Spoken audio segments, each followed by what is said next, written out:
All right, my turn. Thank you for the opportunity, guys. I'm looking forward to speaking to you all. My name is Sam, and as I said, I run a company called SKDA Moto Creative. This is a bit of a feel-good piece. The end of a couple-day expo, everyone's a bit tired. I'm not going to make you do any more Mexican waves. You can just chill out. And I'm not even going to put too much effort into trying to make you learn anything too crazy. I'm going to talk a bit about my business journey, share some of the things that I feel have helped me and given me some success along the way.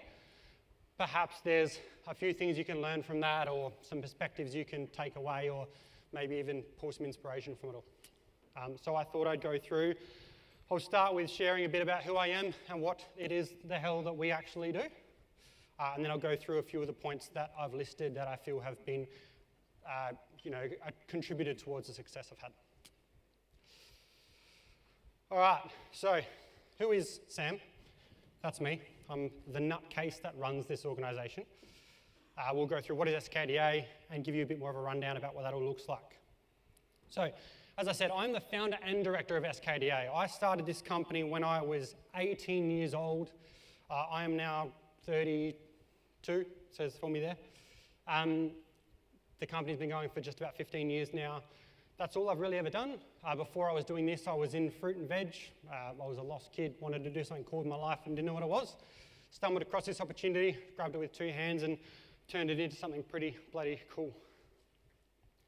I've got a point here that says that I'm nobody incredible. I really try and lean into that and give that the weight that that deserves. I'm not some IT tech whiz that turned a stupid idea into $400 million in 2 years and sold out and now own Ferraris. I'm just a normal guy doing normal things who happened to find an opportunity to do what I enjoy doing most and monetize it. 32 years old, as I said, from Adelaide, born here, raised here, love it here. I'm a massive advocate for Adelaide. I will never leave. I've lived in Melbourne, I've travelled around the world a little bit, and I love it here. I'm obsessed. It's awesome that the world of online means that we can be based anywhere, right? And I absolutely will choose to be based here every time. I think that some of the traits that I have that have helped me into the quote-unquote success that people deem, good businesses to be named as, is the fact that I'm pretty driven and determined. I'm a critical thinker, I'm a problem solver, I have quite an obsessive nature, and I am hyperactive, which you may have picked up on already. And I'm very, very, very passionate about art and motorcycles. So why should you bother even listening to me? I'm just some regular guy doing something not that normal. My business, although kind of weird, has got some notable accolades which we've achieved along our path, which has been a really cool experience for me because of the fact that, again, we're doing something really, really weird, which I'll explain to you shortly, that definitely doesn't come up in the normal newspaper or in normal conversations, right? Like you think of successful businesses, you definitely don't think of something like what we're doing. But along the way, we've picked up some pretty cool accolades. As you can see there, so over the 15-year journey of my business, from where it started to where it is now, we have an average year-on-year growth of 76%, plus 76%. So we've had years of 200, obviously, and we've had years of, I think the lowest year-on-year growth we've ever achieved was 25%. Every other year has been more than that. And we've got an average of 76 over 15 years, which is obviously pretty, it's really, really good growth that can still be controlled and managed in some regard. All of the audience surveys and professionals of the industry at the moment have us pegged as the #2 graphics company based in the USA. Sorry, in the USA, not based there. And then #1 in Australia.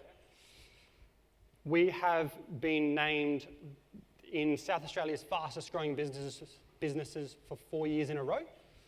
The way that they do that is just looking at your revenue growth year on year, averaging out over 3 years and applying it forward. So 4 years consecutive, and that actually gives us about 12 years of data that they've sort of calculated towards together. To give you some context, our business, we currently have around 30 full-time staff, and we're nearing around $10 million revenue. So again, nothing insane, right? Like definitely enough for me to live the way that I want to live and have a great time doing it, but nothing unachievable. It's much more of a sort of a relatable situation, I feel. And that says 24, that's incorrect. 2021, we were named South Australian Exporter of the Year in e-commerce. And this year we've been named as a finalist again in that same category. This is a real graph which shows our annual revenue year on year since we started till today. It looks like a cartoon because of the fact that it is perfectly linear. There has never been a single year, as I said, worst year we've ever had was 25% year-on-year growth. But at the same time, it's not some stupid NVIDIA spike, right? It's controlled, conservative. It meant we was able to learn as we go. Like, I have no experience in business at all. I've never done a course on design or on motorbikes or anything. It's just been, you know, this knob over here trying to do stuff, making mistakes and learning along the way. So what is SKDA? We design and manufacture graphics kits that customize motorcycles, seat covers too. Basically what we do is we allow customers to redress their bikes, right? If you go and buy a brand new Honda off the floor and it's red and you want to make it green with pink polka dots on it, you come to a company like ours and we can make that reality for you. Basically, they're visual enhancement products. We don't do anything performance-based. We just do things to help the customer express themselves, to help them add some creativity and some spark to their ride to make it unique. To visualize that, this slide shows the top left corner is an orange motorbike, as you can see. If you go and buy a brand new KTM dirt bike off the floor, that's what it looks like. Everyone in the whole world that buys a KTM dirt bike, that is what it will look like. You could come to a company like ours, and we give you the ability, we sell graphics, seat cover, plastics, etc., to make it look like the inset bike you see there. Obviously extremely different, completely unique, different from everyone else, expresses who you are, whether you like a crazy style or more conservative. There's some more examples here. Once again, you know, you can have a retro theme, or you can have a modern theme, or a more conservative theme. We've done a lot of work over the years to get involved with really high-end designers in our industry that are very good at what they're doing. Created a catalog where people can come and select something that will fit their bike with the customizations and the style that they look and the colors that they want, which turns their bike into just another motorcycle, into something that they feel like is their own, that really represents them, represents who they want to be, and expresses that outwards. Quick timeline. So as I said, 2009, actually I came up with the idea. 2010, I launched the brand. I grew up riding dirt bikes and being massively into drawing and art and things like that. I had an idea for a look that I wanted on my bike. I went to a company like mine and had them try and recreate my vision, and they just couldn't quite get it the way that I had it in my head. So I ended up designing it myself on Microsoft Publisher, printing it and taking it to them, had them copy it, printed it, and put it on my bike. That was the end of that. That was all I was intending to do. I just wanted a particular look for my own ride because I was one of these customers that wants to be unique, right? I had it on my bike. I was at a few events and I had some of my friends let me know that they thought my setup looked awesome and they wanted me to jump on Publisher and design one for them. So I did, and I took it to the company to get it printed, and then we ended up where we are today. In 2015, I went full-time, so up until that point, it was just an after-hours hobby that I was putting some effort into. 2016, we bought our own machinery and started to hire staff. 2018, I set up a US entity to sort of focus more on exports. By 2020, our exporting had surpassed our domestic sales, and now today, exports make up around 75% of all of our sales. So that's who I am. That's why I'm here. That's what I'm here to talk about today. Dirt bikes, of all things.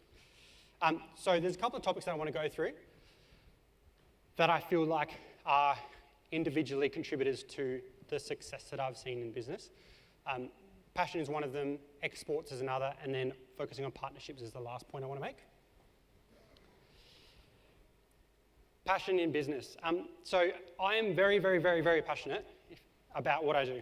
I would pay ridiculous amounts of money to have the opportunities that I get to now get paid to do. This stuff constantly blows my mind. Like, I can't even express in words the excitement I have for what I do. I grew up idolizing this sport. I grew up idolizing the looks, the companies I now compete with, I was in awe of when I was a kid. Like, it's literally a dream for me to do what I'm doing every single day. which is ridiculous, right? And I appreciate that entirely. I have very, very genuine intentions. This was never, ever about making money. It still isn't. Like, I'm just having the time of my freaking life working with brands and riders and, things I've idolized ever since I was a little tacker.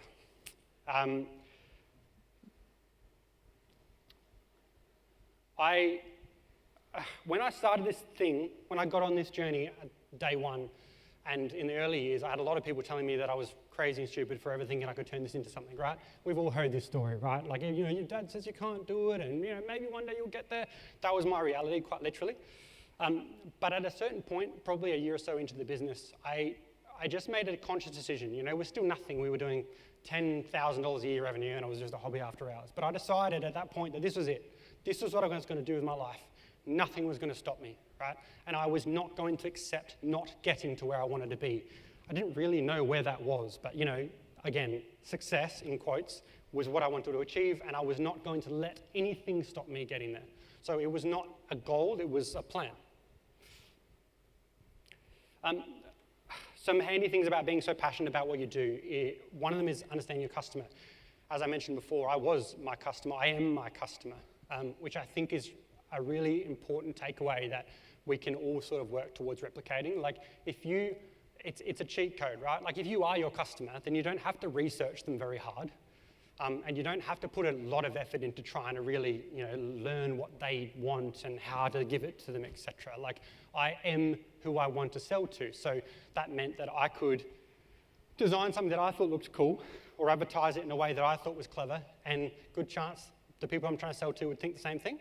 Which, again, happy accident, but it worked out that way. Again, the passion that I have for what I do helps support our quality control because of the fact that I, from day one and still today, am insanely attached to what I'm doing. I would not for a second let anything out the door if it was 1% not perfect, because I can't. I attach myself to the quality of the brand, the quality of work that I do. I strive for perfectionism, which is obviously sometimes a problem, but it allows me to deliver something that customers appreciate. And it generally gives me a lot of pain and shortfall. We had a few situations in the past where something for some reason wasn't delivered on time for a customer, or they missed an event or whatever due to some error within our systems, and it genuinely hurts me. It emotionally wrecks me.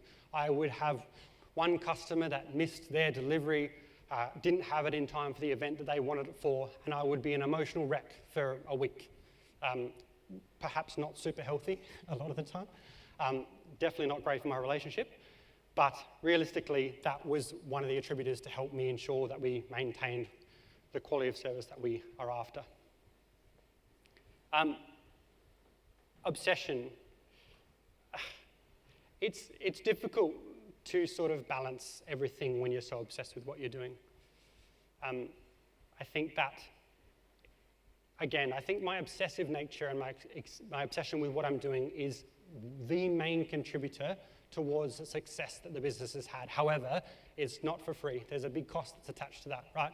I've lost friends, I've gone through tough mental times, I very, very nearly lost my marriage at one point, just because I'm so insanely obsessed with what I do. So I think it's a tricky balance, right? I think that I've got to a good point now where I've been able to balance it out to be in control, but I think that it's something that, again, if you can find something that you're passionate about, that you can monetize and turn into a business, go for it. But you need to be careful with how far you let that drag you, I suppose. Exporting. So again, my company is 75% exports, based in Adelaide. We manufacture everything in-house here in Adelaide. Of our 30, I think it's 33 staff, 27 are based in Adelaide at our warehouse. We've hired Adelaide people doing Adelaide things, and everything is being done from here. How did we get to becoming exporting? We're just this weird company doing a weird thing, competing with people all around the world doing similar stuff. For me, exporting was always a plan, not a goal. I never, from the moment that this company seemed to grab some traction, year 2, as I've written on the slide there, it was a plan in my head that we were going to eventually reach and succeed in the USA racing scene. That is the mecca of all motorcycle racing. A lot of motorsports obviously is US-based. Again, that's what I idolized when I was a kid. So instead of it being something that I wanted to one day try and achieve, it was a plan. You know, from that point onwards, I was almost considering domestic. I didn't care about SA anymore. I didn't care about the local scene. All I wanted to do was get an opportunity to build in the USA. Because of all that in mind, we did every decision I made, every opportunity I had was driving towards attracting customers and achieving success in the US. To do this, it was easier in my industry than others because of the fact that we're not battling with Kmart with their billion-dollar budgets, right? Like, realistically, there's about $300 million a year spent on motorcycle graphics globally. So although that's enough money to buy a yacht, it's not enough money that there are these huge companies that come in and squash the little guys, right? It means that someone like me, who's a bit of a psychopath and pretty driven, has an opportunity to try and get somewhere in this game. But beyond that, obviously, we still needed to find a way to compete with the local market. How do we do that? We put in a lot of effort into acting local.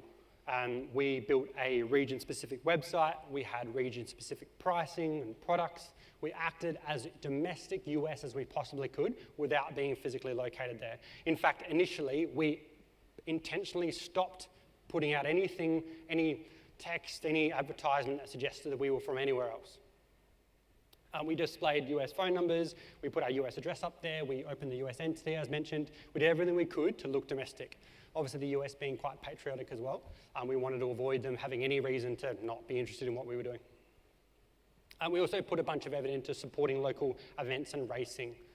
That was a big thing for us, for our company. It drove a lot of success because of the fact that when it started leaking out that we weren't US based, what we could fall back on from an advertising point of view was the fact that, yeah, you're right, we're not from your country, the money is leaving. However, with the profits that we make from the orders and the support that you give us, US audience, we are actually putting that back into the US racing scene and supporting your local events, your local riders, your local teams. We pushed that quite hard with some advertising campaigns and saw some really, really good success from it. At the end of the day, all they wanted to know was that their money wasn't disappearing into some foreign land forever, right? It was going away and then coming straight back again. Relationships is a big part of growing business, and it's something that I feel like we've done quite well, and definitely was an attributor towards our export success. Again, because of the fact that it was a plan and not a goal or an accident, any opportunity I had to in any way grow or build a relationship or take an opportunity that would help us, even maybe help us achieve success in the US, I grab with two hands. You know, like if I was in a room with someone who had a cousin based in the US, I would make friends with him. If there was an opportunity to talk to a company that had an offshoot that was also supporting US racing, I would go and talk to them, be as nice as I could, ask them about their family, make them a friend as fast as I could, in the chance that one day that would come back into being an opportunity, which it absolutely did. I worked to their time zones, and I was up, waking up at 2 a.m. and jumping on Zoom calls. Even today, in fact, 15 years on, when we are, in a lot of in a lot of situations, more of a bigger stature than the people we're talking to, I won't ever make them get up for me. I will never make them stay past 5 o'clock of their time. It is my responsibility. This is my business, this is my success. I will get up to serve them. Traveling, again, always traveled to wherever my customers were to meet with them, make sure that, again, I was never inconveniencing them in any way. Because of the fact that at the end of the day, in order for me to achieve success wherever I was heading, I needed to be easier and better than local options in every regard. So if that meant, I needed to be up before they left to go pick up their kids, so be it. That's my problem, right? Not theirs.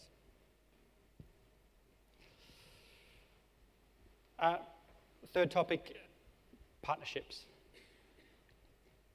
Partnerships is going to be a big part of our growth globally, but again, especially in the US. I keep banging on about the US because, again, that's the mecca for me. That's where I idolized when I was growing up. And today, around 65% of all our revenue goes there. Without the success that they've given us, I wouldn't be standing here, I suppose. So we have partnerships with a bunch of different, styles of partner, let's say. We support a lot of professional athletes and racing teams in dirt bikes, road racing, etc. We design their products, we design their look for the livery of their bikes or their race teams, etc. We then also print and supply the product, and we also support them with financial aid towards their racing efforts.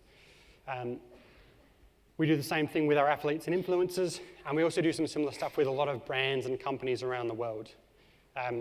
Partnerships give us brand awareness, brand credibility, and ultimately lists of opportunities.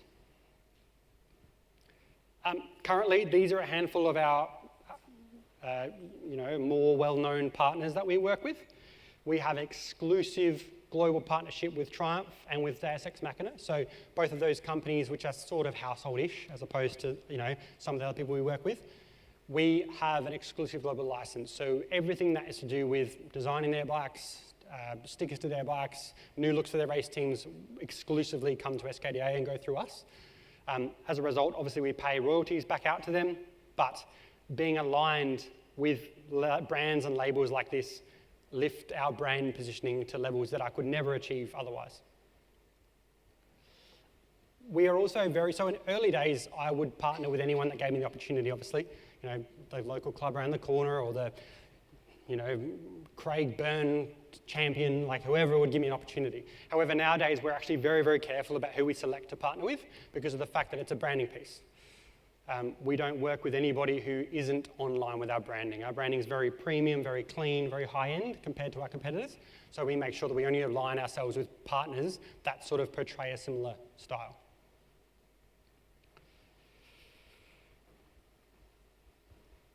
As mentioned, for us, the value of partnerships is the fact that it builds brand credibility, which is otherwise difficult to get hold of.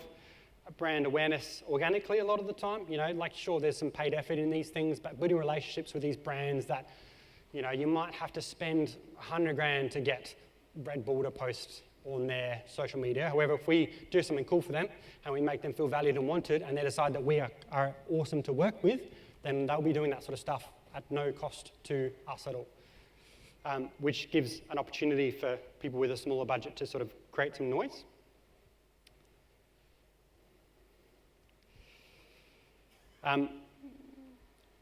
Which brings me towards the end of my chat. I know we've got some questions to follow, but I wanted to sort of really try and punch something home from all of this mess that I've been juggling around and talking about. Someone asked me not too long ago, they said, what do you think is the main contributor to the success that you've seen in business? And again, I appreciate the fact that it's not hundreds of millions of dollars, right? But for me, as I've tried to sort of, help you guys understand, there's nothing more that I could want. I've achieved everything I wanted to achieve in terms of this business, which is mind-blowing to me, right? I'm far from done, but I pinch myself daily. My answer to that question of what do you think was your business contributor was as follows. Relentless commitment to a single mission, no deviation, no reservation, just go, and you will get there. And I truly believe that, 100%.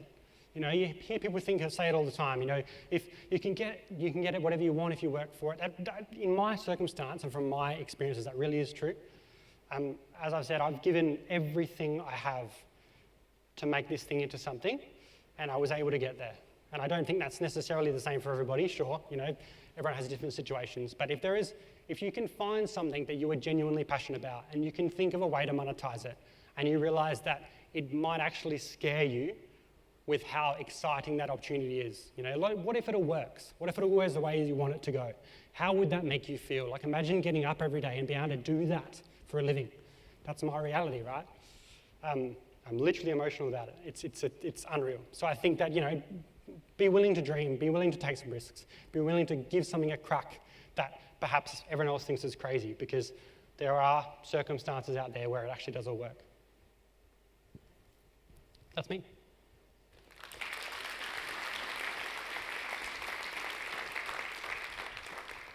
I think that's a pretty strong closing.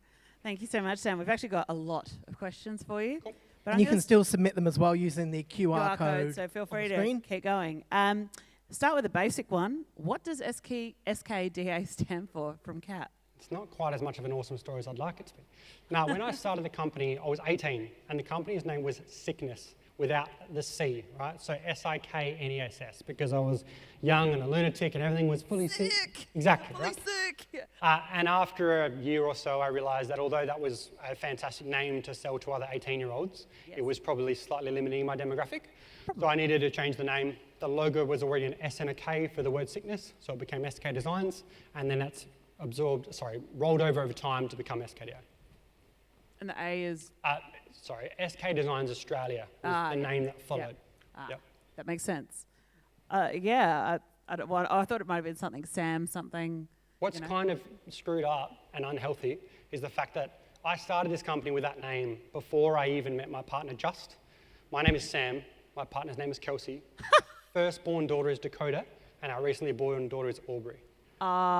Which was not intentional. And that's a much better story. Cool how that lands up, right? Yeah. It's almost like a premonition, you know? Yeah, we've had quite a number of questions come through asking about mental health. How do you manage to keep yourself from working all night when it's your passion? How do you switch off? How do you look after yourself? You know, when all your mates are out doing things on an evening, say, and you have to work, and then you're sleeping during the day. Yeah, I'm a massive mental health advocate. Like, I really try and push that. I had a few slides about that originally. It's hard. It really is hard. You know, I think that the obsessive point that I put in there is a really tough thing for me. I've put a lot of effort into making sure that I can really control that as the company grows. As every young business owner does, I worked 150 hours and didn't sleep and hated everybody. I went through all that. But now I've got it to a pretty good spot. Like, I'm doing 32 hours a week max. The rest of the time I'm at home looking after my kids and being with my family. I still find it hard to mentally switch off. I find that really, really, really difficult. I work with a psychologist to try and help me manage that. But at the end of the day, I do have it in a good spot. I've got a loving family at home, and I'm still managing to do what I love to do. Have you had to navigate any legal challenges from bike manufacturers? For example, I know if someone customizes a Ferrari, they might get a legal letter from Ferrari saying, what are you doing to our brand? Have you faced any challenges like that, and how have you navigated through that? Yeah, we have, not exactly that way, but we have. Bike graphics is a thing. I didn't pioneer this. There are plenty of companies all around the world that do what we do. As I said, 300 million a year. So the bike companies expect it. It's normal. They know that people are going to do that with their bikes. It's a customization opportunity that makes the customer excited. What we have faced challenges with is the logo usage. So again, you know, you can't go print Honda or Red Bull and stick it on whatever you want legally. So when we were very, very little, we did whatever we wanted. We got to a point where we started people paying attention to us. We got in trouble a few times for doing that, so we learned pretty quickly to not do that. But the awesome thing is now we're in an opportunity, as I said, we're number 1 in Australia, number 2 in the US, where these companies like Honda and KTM and Triumph now come back to us, and they want us to use their official branding because the way we make the bikes look, sell their bikes, literally. You know, we have these people that come to us and want us to design something for their bike and release a special edition. We did that with BMW recently. So it's been a full circle, a learning curve, but we're back here now. Do you have a favorite that you've created, a favorite brand partnership or graphic package? I'm pretty proud of the Triumph and Deus Ex Machina ones. Triumph is a premier brand in a premier space globally, so to align with them is pretty special to me. And then Deus is a clothing brand. They sort of focus on art and bikes, as do I do. And I've bought their clothes since I was a child. So the opportunity to work with them again, I punch myself, right? It's crazy. Just kind of going back to the earlier days of SKDA, Sam. Early on, how did you create that brand awareness with a product that's so customizable, apart from just kind of sticking the logo somewhere on the wrap? You know, how did you do that? It's hard to sort of pinpoint some of these things, honestly. Again, I think that my genuine passion has driven through most of these things that I didn't even realize I was doing. And again, it was pretty easy because it's a very small demographic, right? Like, I don't need to advertise to everybody. Like, realistically, no one in this room is even a potential customer, which means that I can focus on... Anyone ride a motorbike in the room? One. Thanks for support. Here you go. Thanks for supporting me. But again, it makes it easier. I could focus on a demographic, very, very tight, throw some attention to them, go to local events, and pretty easily see everybody.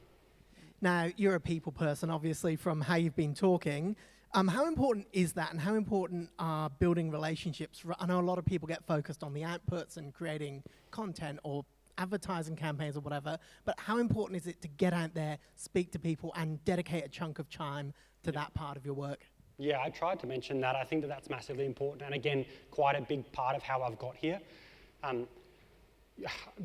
The big race teams, Red Bull as a good example, right? Like, to get an opportunity to work with them, you need hundreds and hundreds of millions of dollars, or you need to somehow become something that they couldn't be bothered listening to. Think about how many opportunity requests they get every week. So I think that, again, my genuine intents very quickly come through when I have an opportunity to talk to somebody. They know that I'm not there to make money or be a knob. I'm there to try and do something awesome with them and create a cool partnership. And I think that that comes through a lot when I'm trying to make these relationships. So again, I think it's not even that intentional. It's just genuine opportunity has led me to have these situations. In 2015, you mentioned that you bought machinery and set up manufacturing. Can you tell us a little bit more about that whole process? Like, obviously, you were in your bedroom on Publisher, which I'm sure the designers in the audience are probably having a laugh about that. Yep. But you're sitting there, and then there's a manufacturing warehouse, kind of space. So can you just tell us a little bit more about that process and how that kind of all went? Yeah, sure. I've got to be careful not to drop into something that I don't want to talk about for an hour. That's fair. That's fair. Again, this was a plan, and it was inevitable in my mind, right? So as soon as I got to a point that I realized that I could afford to stop my day job, I did. As soon as I got to a point where I felt I had the opportunity to go and get a loan from the bank and buy some manufacturing equipment, I did. That was difficult because I was, 20, and some nutcase kid that talked too fast. When I went to the bank, they thought I was crazy. So it took a bit of effort and some persistence to sort of give me that opportunity. I remember really specifically sitting down with my dad, looking at a spreadsheet, and being like, okay, if I do this, how long until I run out of money? How long until this is all seriously a problem? And we worked it out. I had like 3 months. We moved to Melbourne, bought all the gear, and made that happen. And I was literally trying every day to work out how I was going to buy lunch next week to feed my wife, right? Like, it was an intense time in my life, but that probably also supported the, amount of determination I had to make it all happen. Jess has asked how big social media has been in your growth journey, and also how have you scaled that as the business has grown? How have you looked at new, say, online and advertising opportunities? Sure. I'm definitely not an expert in this stuff. It's just, passion and determination and effort that's got me to here, realistically. Obviously, I have a team of people now that are good at what they do, but there was no secret recipe other than that magically got me through all this stuff. I think that I got on at a good time, right? Like 2010, when the business started, that was when Facebook was free. And you could post something and people actually freaking saw it. Yes. So that was fortunate. And then I ran all the socials myself up until not that long ago, probably 5 years ago. I was running it all myself, which meant that the genuineness and the intent and the passion came through with everything that we did, which really helped scale pretty quickly. And when do you know you need to bring more people on board? Like, obviously, it was you at the start, and then you're teaming up with other people, and then you're going, okay, now we need a social person. Pretty now much. We need an ad manager. Pretty much every time my wife threatened to leave me. Yeah, indirectly. It's difficult. Yeah, I think that I'm definitely a culprit of thinking that I can do what I want to do better than everyone else. And I know that's not the case, but I get caught in that trap. So I really did do everything, and I can still now, even still today, I can drop into any part of the organization and be effective, which I think is one of my strengths, actually. Yeah. There's nothing about the business that I don't know and can't do it all. But that was a recipe of the fact that I literally did it all. I was in the trenches and I made it all happen. And it got to a point where, 150 hours a week or whatever it is, you get to a cap, right? And you have to enlist help. Yeah. So I sort of got to initially that was all it was just forced by time availability. And nowadays it's a little bit more intentional and well thought out.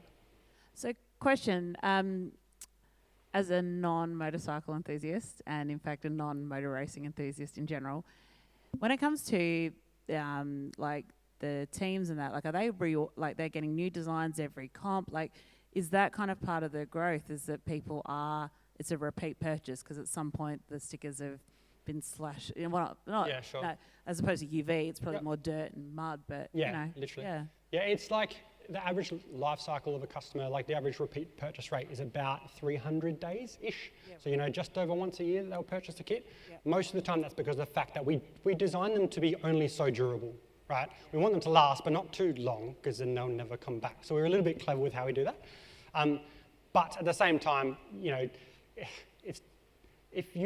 people are very, very, very passionate about bikes, right? Like anyone who rides a motorcycle, they love it. They do it because they love it. It's not transport, almost never transport. It's because they love what they do. They love being on a bike. So giving a customer the opportunity to change their bike from red to pink, or to look like a pro racer, or to look like a piece of art with only a couple of hours of self-install is quite an exciting thing. So if they can do that every year for a cost of $500 max, it's quite an exciting thing for them to sort of have an opportunity to do. So yeah, it's pretty easy to have them come back by just continually showing them new work until they find something else that gets them excited again. We've had quite a few questions come through that are interested in how you attacked America and how difficult it is for someone in Australia to really hit the American market hard. And how difficult is it to be taken seriously when you're a guy with a silly accent on the other side of the world trying to hit these big American brands? Yeah, I think that's a big part of it. And the age thing really is tough too, right? Like I'm 32 now, young still. And I was definitely young when I kicked it all off going over there, and I was just some freaking lunatic from wherever doing the same thing everyone else was doing. So it was really, really hard, but I think that's where the relationship things come in, right? Like again, give me an opportunity to talk to anyone for 10 minutes and they can see that I'm genuine. They know what I'm trying to do. I'm not some knob trying to take the piss. I'm trying to do this properly, and I want the opportunity to work with these people. And I think that comes through. And does being Australian actually help with that? I mean, you know, Australians are, I guess, trusted that we Sure. don't take the piss. Yeah, and it we are doesn't serious. hurt. Yeah, it doesn't hurt. I think that being from some places probably would, but Australian doesn't hurt. It's never caused me problems in the past. And just coming off of that, someone's also asked how your website UI changes between Australia and America. You were talking about customizing it. Are there any real standout things that you did to target the different international audiences? The biggest piece of it was not exciting, but it was actually payments. So when we first started getting international traffic, we were having a lot of customers trying to buy on the website, and their cards were blocking the purchase because we were an international supplier. The money was going overseas. And especially in America at that time, 2018, there was a lot of banks had a default restriction on the cards which prevented people from purchasing overseas. So we could see the transaction failing, and that was why. And we can't tell the customer, go get a new card. You know, that was our problem. So literally, I found that out. I found out that problem. I located that problem about a month before my wedding. And I realized it, and it would stress me out, and I was obsessed about it, and I had to fix it. So I'd never even been overseas in my life. I bought a plane ticket to New York, jumped on a plane, got to New York City, couldn't work out what I was doing, talked to people, found a bank, set up an account, got an EIN, and then plugged it all into a website and then flew back to Australia. I was back in 36 hours or something. Wow. And overnight, our US sales went up 3 times. So you, to fix the problem, you just got on a plane, went to America and said, let's see what happens. Yep. I love that. Just before his wedding. That's amazing. My wife was not keen on the idea. I was going to say your wife to be at that point probably less keen on the idea, Yeah, but she did not think that that was a good idea. I do feel like they're like that. But this is kind of, I think that's it in a nutshell, though, Sam. Like whatever it takes. Correct. Right. Yep. Whatever it takes. Yep. you 100%. know? And that's, I think, just an illustration of that moment. You go.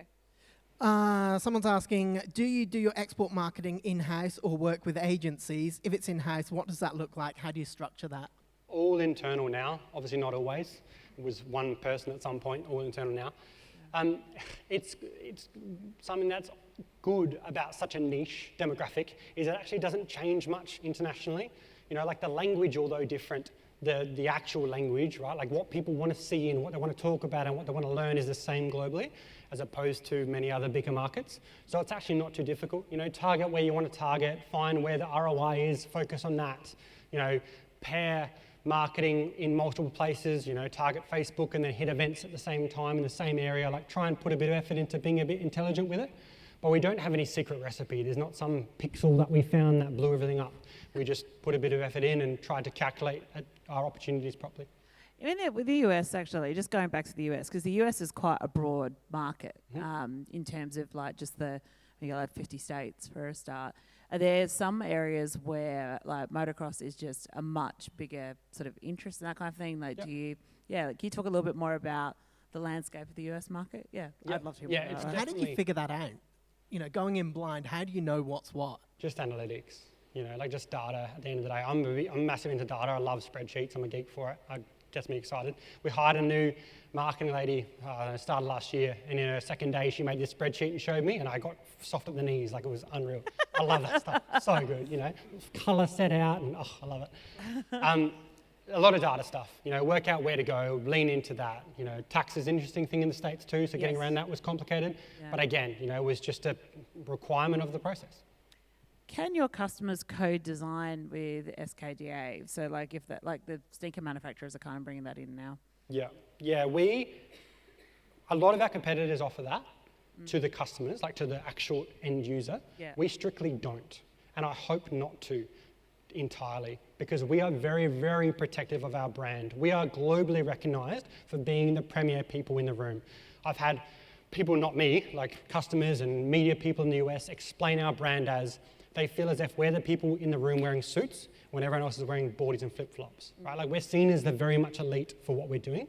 And that's a brand that I want to protect very, very much. I'm very, very attached to it, right? So if we give complete creative control to the end user, they might think that green with pink polka dots looks cool with our logo on it, seen by the masses. And that's not something I'm interested in. So at the moment, I'm very, very happy to stay a little bit harder to achieve, a little bit bespoke and high-end to maintain branding. I love that, because a lot of brands are thinking the opposite, aren't they? They're going, the customer wants what they want, let's go for it. But I love that you're sticking to that, and you're like, no, this is us, this is who we are, and it obviously works really well. Yeah, 100%. Going back more to the sort of marketing side of things here, Sam, what are the main channels you've used for marketing, and how has that scaled as the business has grown? How have you reached new customers? Social media, obviously. Yeah. It's massive for everybody. Google's been really good for us recently. Yeah. The normal bullshit. And then events and partnerships have been the big part of it. Like, I think that they're the two things that are different about us than normal e-commerce, right? Like, sure, we all get influencers and we can play that game, but we don't do it like that. It's very different. There's no influencer marketing where they're being paid percentages and stuff like that. It's just that we work with high-end athletes and sort of pro people in their space to help them look good. And as a return, we get brand awareness out of it. Hang on, just 1 second. I think we've got a couple more questions. Okay, I've got one more here. Do you still watch and support motocross? Motocross GP? Oh, of course. What happened? Did you just... Do you still watch and support motocross? MotoX GP is heading to Darwin next year, the first time in Australia in over 20 years. Are there any opportunities in this, and are you excited? I have tickets. Did you pay for them, or did you get them as a free? I paid for them. That's look at that. I'm not missing out. Yeah, I'm massive into it. I can't help myself. I have a 7-week-old baby at home, which means we're not sleeping a whole lot. And when I wake up for the feed at 3 a.m., I put the motocross on because it's live in the US at the same time. I love it. I'm obsessed by it. It's all I'm interested in. Amazing. Any more questions? Any more questions, right, from the audience? Everyone's happy? Everyone's good. Feeling good? I appreciate the opportunity, guys. I obviously didn't bring you too many specific educational points. I more just wanted to talk about what I've achieved and what I've done, and maybe someone can pull something from it. Please thank the incredible Sam Morton. Thank you.